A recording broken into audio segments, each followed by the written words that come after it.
Ensuite, ça rec de mon côté, excellent. Et... Alors, Quand tu veux. Non, C'est- tu peux On va prendre... recommencer. Non. Je te le présente. Si tu veux prendre 2 minutes, tu prends 2 Parfait. minutes. OK, go. Je pense que c'est comme 2 minutes chaque. Oui. Puis j'avais une question pour vous. En tant que femme, y a-t-il quelque chose qui est différent dans votre parcours, soit en relation, soit la façon de consommer? Tu sais, souvent, on est invisibilisé. Moi, c'est con, mais je me rappelle, les petits gars, ils faisaient du squeegee, moi aussi. Les petits gars se faisaient full écœurer par les cops. Moi, c'était comme, s'en fout, elle fait rien, c'est une femme. Tu sais, j'ai vendu de la drogue, puis jamais qu'ils s'en calissent de moi, les cops, là, tu sais, c'est comme... Fait que puis ma relation avec les hommes aussi à travers de la consommation, il y a eu des hauts puis il y a eu des bas. Pour vous, y a-t-il quelque chose qui marque votre cheminement, votre consommation en étant des femmes?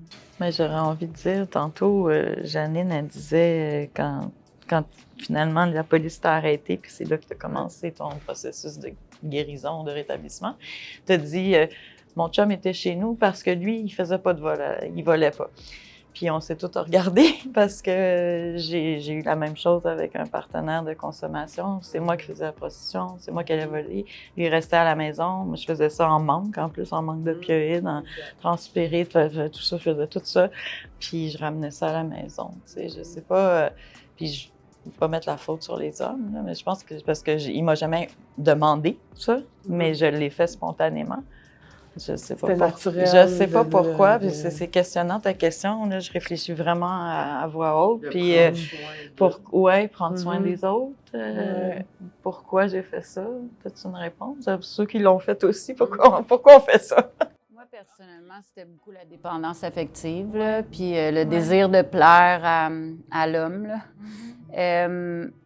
Moi, comme toutes mes premières consommations, la première fois que j'ai touché à toutes les substances, ça a tout le temps été un chum ou quelqu'un que je fréquentais qui me l'a présenté. Puis, tu sais, je suis pas en train de dire que je suis une victime du tout, c'est juste un pattern.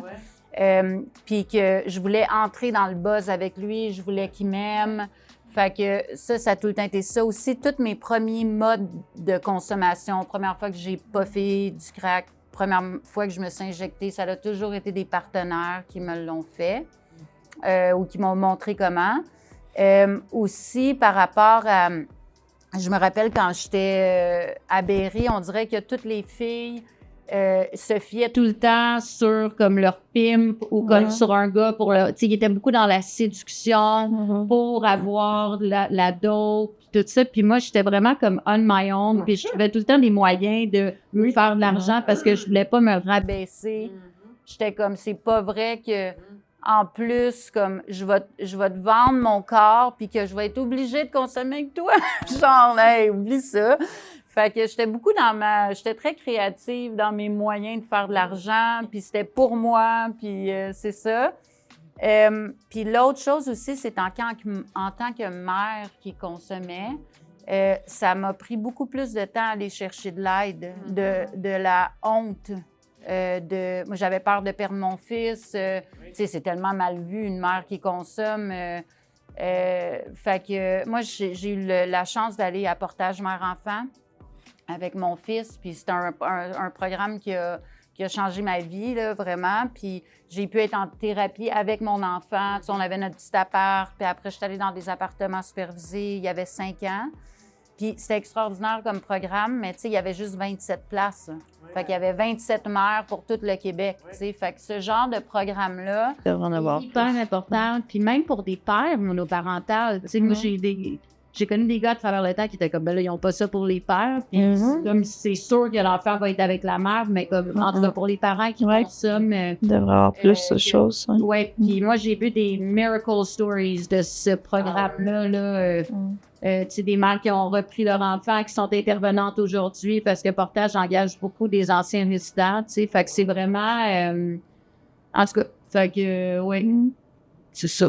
Moi, je me suis sentie, parce que j'étais une femme, pour la même consommation, le même délit, j'étais plus jugée, soit des policiers, soit des gens de la société. On aurait dit que parce que j'étais une femme, j'étais doublement stigmatisée, puis de me ramasser en plein hiver, tu gèles, t'as pas le goût de coucher dans la rue parce qu'il fait moins 25, moins 30, puis que tu te ramasses chez un gars, puis qu'il te demande une pipe pour te coucher tranquille.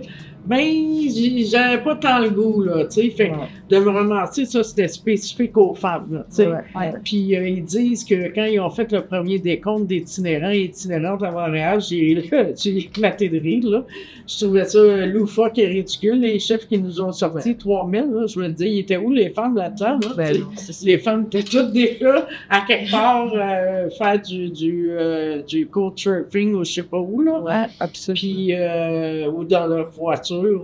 Fait que je trouve que l'itinérance puis la consommation des femmes est cachée parce que déjà, on est doublement stigmatisé par la société.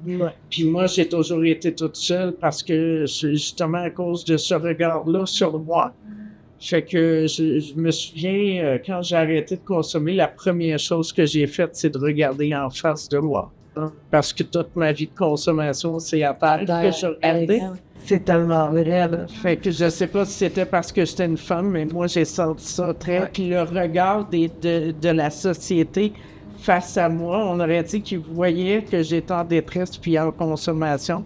Fait que je trouvais que cet impact-là sur moi et sur les autres femmes que je connaissais était à double tranchant, je dirais. Puis double fois, tu sais, comme une deuxième couche, là. Ouais. Merci de vous être ouverte. C'était pas une question évidente, puis les précédentes non plus. Je veux vraiment nommer la force que vous avez de partager ça pour vrai, de vraiment prendre le temps, puis vous êtes vraiment ouverte. Merci. Puis j'espère que les gens qui vont visionner ça vont savoir apprécier tout ce que vous avez dit, puis dans l'ouverture que vous l'avez fait, vraiment, c'est comme une perle rare. Donc, c'est ça, c'est ce qui conclut notre entrevue. Vraiment, merci encore. Merci à nous. Merci. Merci, Mélodie. Merci, ça fait plaisir. Voilà. Merci.